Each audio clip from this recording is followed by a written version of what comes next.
A paz do Senhor para os irmãos. Vamos para mais um comentário de lição bíblica. Vamos estar comentando a lição de número 11. Estamos estudando a lição do terceiro trimestre, que é sobre o Evangelho de Jesus Cristo, segundo escreveu Mateus. E desta feita a lição de número 11, que traz por título o sermão profético. Está inserida no capítulo 24 e 25 de Mateus. Muito controverso, falta muita luz para a igreja acerca desses dois capítulos. E a gente vai, em nome de Jesus, ver o que a gente pode contribuir para um melhor entendimento, para mais entendimento acerca desses dois textos, deste assunto. Lição de número 11, Mateus 24, 25, o sermão profético. Sempre as lições, ela traz três objetivos. E o primeiro objetivo é compreender que só as Escrituras nos mantêm vigilantes, acordados e lúcidos. E, em segundo, compreender o perigo das doutrinas que matam a fé cristã, as fake news, né? Na nossa época, antigamente era mentira. A mentira fica um nomezinho mais light, mais bonito, né? Fake news. Mas o pai da mentira, o pai das fake news, continua sendo o diabo. O terceiro é definir ações práticas de evangelização cotidianas segundo a fé e os dons do Espírito. Aquilo que está em Atos 2, a igreja de casa em casa, células, né? Missão no lar, casa do pão, dê o nome que der. Mas é lá, começa lá. Começa nas casas, que não está tendo mais. Pois bem, o textuário nos diz, porque assim como o relâmpago sai do Oriente e se mostra até o Ocidente, assim há de ser a vinda do Filho do Homem. A verdade prática de Jesus voltará, estabelecerá o seu reino e os seus escolhidos serão reunidos para estarem com ele para sempre. Glória a Deus. O nosso comentarista, ele traz aqui na leitura adicional, no mundo antigo, as amigas da noiva iam até a casa dela para aguardar. Mas no mundo antigo, a noiva era cuidada pelas virgens, né? Até o dia do casamento. Então, a introdução da lição diz, o sermão profético, ou sermão do Monte das Oliveiras, como é mais conhecido,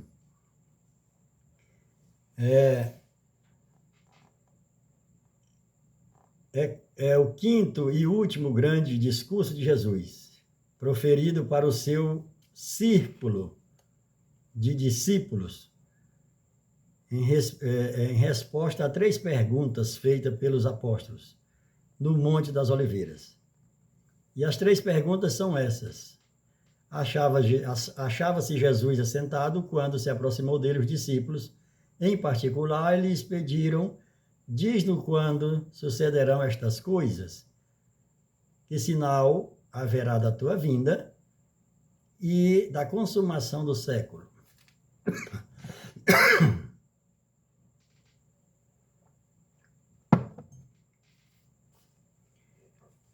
E aqui tem três perguntas inseridas aqui nesse texto. Esses assuntos são exclusivos em Mateus, capítulo 24 e 25. A parábola dos talentos, a parábola das 10 virgens e porque tive fome. E nós vamos discorrer um pouco acerca dessas três perguntas. O juízo sobre Jerusalém. Destruição do templo. Tendo Jesus saído do templo, ia se retirando quando se aproximaram dele os seus discípulos para lhes mostrar as construções do templo. E aí os discípulos, após estavam maravilhados, né, com aquela esplendorosa obra, construção, né, que tinha sido tinha passado por uma reforma. E porque o primeiro templo foi Salomão, né? Que construiu, que Deus mandou através de Davi. O segundo templo foi do retorno da Babilônia, já por Zorobabel, Esdras e Neemias. E o que chamamos aqui de terceiro templo não é um terceiro templo, mas muita gente chama assim, muitos estudiosos da Bíblia chamam assim, por conta dessa construção, mas na realidade não foi uma construção, foi uma reforma. Nessa situação aqui, nos 400 anos do silêncio de Deus com Israel, depois do período profético ali de Zacarias, Malaquias, e aí Herodes, né? A hegemonia heródica, ela pega esse templo e gasta 46 anos nessa reforma para manter os judeus subjugados, né? E então os discípulos estão vendo essa obra, que maravilha essa obra, e Jesus disse, aqui não vai ficar pedra sobre pedra que não seja derrubada. Então os discípulos, depois que Jesus vai para o monte, e ele está tratando disso aqui só com os discípulos, porque muitas coisas ele não tratou com a multidão, poucas coisas ele tratou com os 12 discípulos, e mais coisas ele tratou com os 3 discípulos, Pedro, Tiago e João. Pois bem,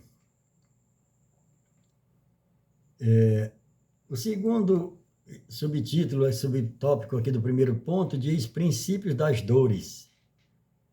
Aí Jesus vai explicar para eles, né, acerca do princípios das dores, o juízo sobre Jerusalém.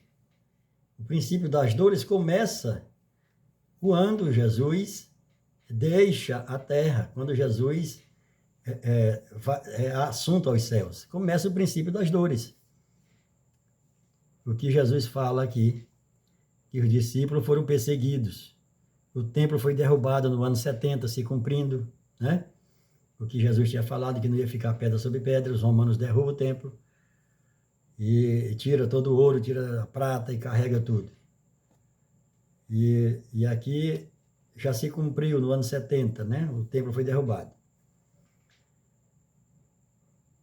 O terceiro e subtópico do primeiro, Jesus fala da tribulação. Observa que os discípulos fizeram 3 perguntas. Quando sucederão essas coisas? Essas coisas o quê? Que ele tinha falado, que iria acontecer. Eles iam ser levados, iam ser presos por conta do nome de Jesus, eles iam ser mortos, cerrados ao meio, e Jesus fala tudo isso, e aí ele diz, quando sucederão essas coisas, que sinal haverá da tua vinda, e a consumação dos séculos, né? Então, são 3 perguntas. E a primeira começa a acontecer aqui, logo que Jesus vai, 70 anos depois, a igreja começa a padecer muito, né? E aí, aqui no terceiro subtópico, fala da grande tribulação, que está muito longe desses primeiros acontecimentos aqui do segundo subtópico, princípio das dores. Em Atos dos Apóstolos, capítulo 14, verso 22, diz que nós passamos por muitas tribulações. A igreja, desde então, de que Jesus é assunto aos céus, a igreja passa por muitas tribulações. E nós, cristãos, vivemos sob muitas tribulações. É claro que em alguns países mais, outros menos, como aqui no nosso país, mas isso mais por conta da igreja se calar, mais por conta da igreja fazer concessão. Por isso que não vem essas tribulações. Mas as tribulações existem, basta você sair pregando a verdade. Agora, o que Jesus está falando aqui é a grande tribulação, né? E aqui há uma controvérsia terrível sobre os tribulacionistas, pré-tribulacionistas e pós-tribulacionistas, e muita gente discute esse assunto sem nem saber o que significa. Porque vai acontecer as 3 coisas, né? A igreja, não toda a igreja, mas os crentes, muitos crentes, né? Os crentes vão passar, uns vão antes, outros vão durante, e outros depois. Nós temos que entender que os irmãos que tiveram esses estudos no passado, eles só foram até onde o Espírito Santo levou eles no entendimento. Se você analisar a sua vida de 2, 3 anos para cá, o que você aprendeu mais de Deus? O que você mais aprendeu mais da Bíblia dos últimos 3 anos? Ou você não aprendeu nada? Como é o caso da grande maioria. O que eu sei esse ano de 2021, eu aprendi mais do que em 2020. 2020 eu aprendi mais do que 2019, a gente vai crescendo em graça e conhecimento, mas tem muita gente que para no tempo. E nós não podemos também desprezar aqueles que nos trouxeram até aqui. Né? Inclusive o apóstolo Paulo, lá em Colossenses, quando ele vai visitar o Templo Central em Jerusalém, ele se reúne com as colunas na igreja, que é Pedro, Tiago e João, e eles começam ali a discorrer sobre os assuntos, e Paulo diz na cara deles, olha, eu vim aqui para aprender com vocês, mas pelo que eu estou vendo, vocês não têm nada para me ensinar, ou seja, Paulo já estava à frente deles, porque eles pararam no tempo. E aí ele fala lá em 1 Coríntios 11, a partir do verso 23, e diz, eu aprendi do Senhor. E muita gente não está aprendendo mais do Senhor, não está aprendendo mais da Bíblia. Está aprendendo de ouvido e não está lendo mais a Bíblia. E esse é o problema. Então, vamos para o segundo ponto da lição, que fala sobre a vinda do Filho do Homem. Em Mateus, Jesus faz uma pesquisa, ele faz 2 pesquisas de opinião, e ele distribui essas 2 pesquisas de opinião entre 3 tipos de povos, assim, entre 3 segmentos, né? E aqui fala sobre o Filho do Homem. Primeiro ponto, falsos profetas e falsos messias. Desde que Jesus, do seu ministério, ele assunto aos céus, se levantaram falsos profetas e falsos messias. O apóstolo Pedro já dizia que no tempo dos profetas já havia os falsos profetas, e a gente vê isso na Antiga Aliança, no Antigo Testamento. E no Novo Testamento tem os falsos profetas e os falsos messias, os falsos cristos. Se você entrar no Google e você colocar os falsos cristos pelo mundo, você vai ver que tem muitos hoje se dizendo Cristo. Então isso já está acontecendo, não é uma coisa que vai acontecer futuramente, já está acontecendo há muito tempo.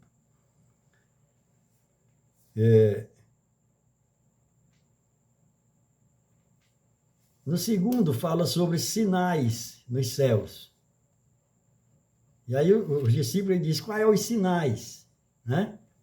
Aí Jesus vai falar sobre os sinais. Logo em seguida, esses sinais aqui, logo em seguida, a tribulação, daqueles dias o sol se converterá. Né? Mas esses sinais aqui já é depois da tribulação.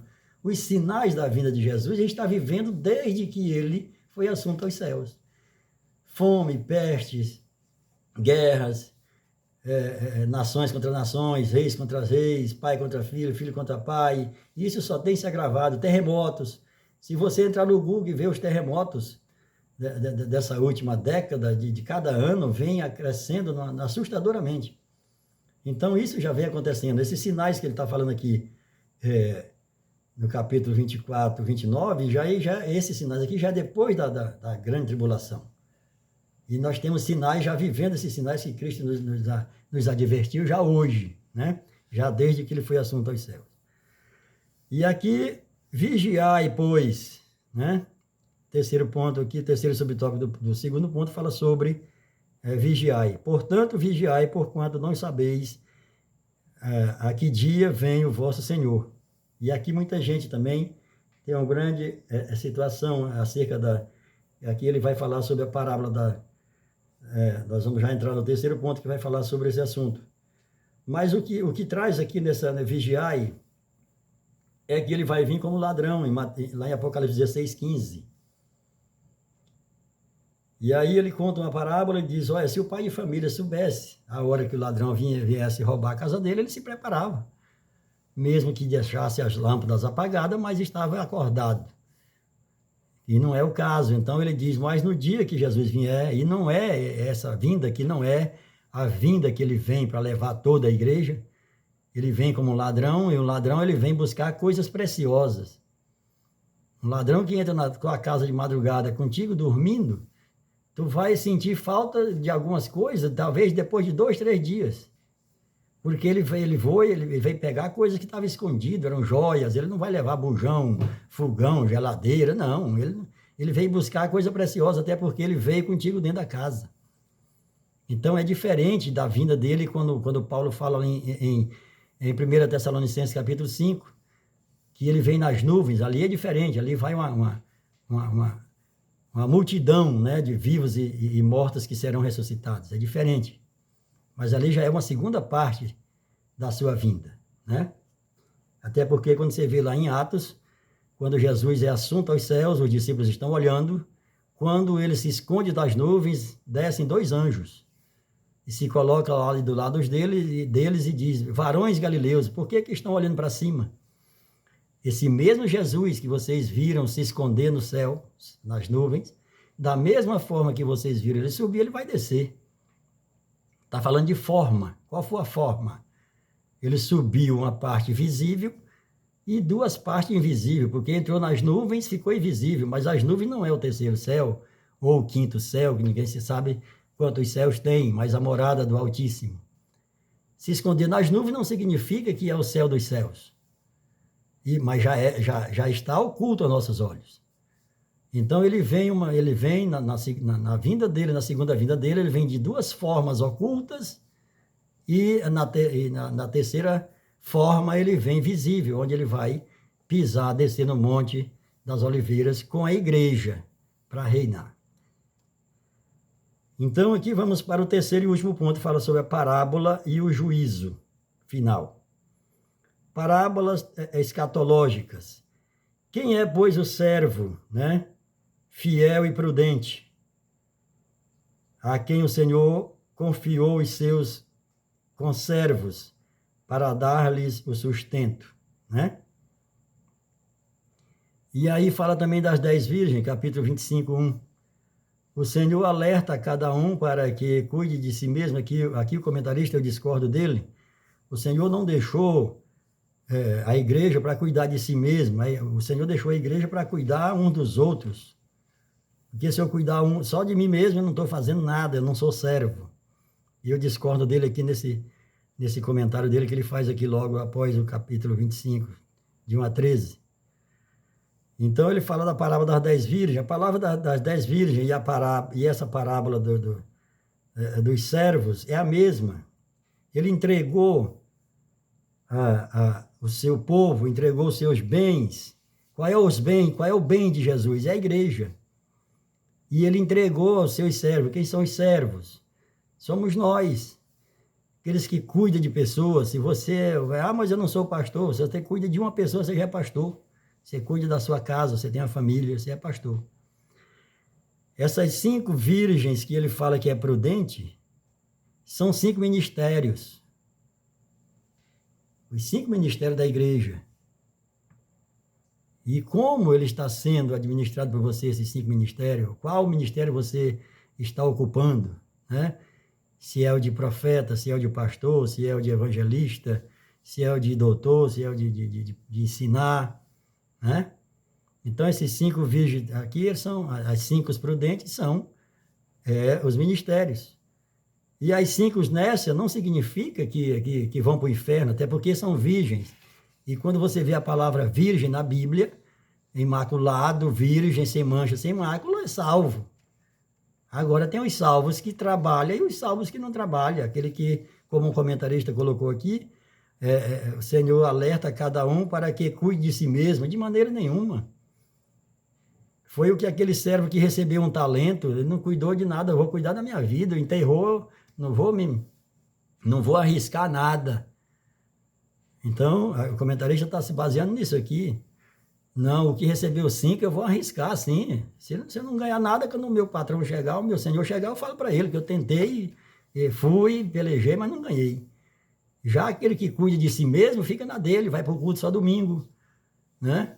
Não contribui, não dizima, não evangeliza, não cede a sua casa para alguém fazer uma célula, uma missão no lar, não convida ninguém para ir no culto domingo com ele, nem ninguém, nem às vezes nem a família dele vai, ele vai só. Então esse é o servo inútil, né? Mas está salvo, só não vai reinar. E aqui o juízo final, né? O juízo final aqui ele vai tratar, nessas parábolas aqui, nessas perguntas que o discípulo fez, Jesus vai tratar com os judeus, vai tratar com a igreja e vai tratar com o mundo sem Deus, o mundo que não quis, que não aceitou. E aqui nesse juízo final do subtópico 2, ele vai falar sobre o Senhor vai separar os bodes das ovelhas. Bodes são pessoas que não entregaram a sua vida para Jesus. E ovelhas são aqueles que entregaram a sua vida para Jesus. É por isso que sempre a igreja, sempre os crentes, Jesus sempre tratou a igreja como rebanho de ovelhas. Até porque nós temos que ser manso. Porque se a gente for valente, for brabo, toma lá da cá, a gente não é ovelha, a gente é bode. Você não vê bode surrupiando, subindo em serra, subindo em cerca, comendo roupa estendida, não. Ovelha não faz isso. Isso é bode. Bode não é crente. Bode é pagão, bode é gentil, bode é gente que não se chegou a Deus, a Jesus. Então nós temos que entender isso. E ele vai separar os bodes das ovelhas. Vai ser isso aqui, já é no final, já tratando aqui com Israel, né? Porque a igreja, Jesus trata como uma noiva, uma esposa, com a noiva. E essa noiva, ela é entregue para 10 virgens, para olhar assim como era no Antigo Testamento. Se você olhar lá no que nós tivemos o último estudo do terceiro trimestre, foi sobre Esté. No livro de Esté você vai ver como é que uma virgem preparada para casar com o rei. Ela é entregue para as virgens. Esté foi entregue para 7 virgens. As virgens que cuidam dela que é virgem.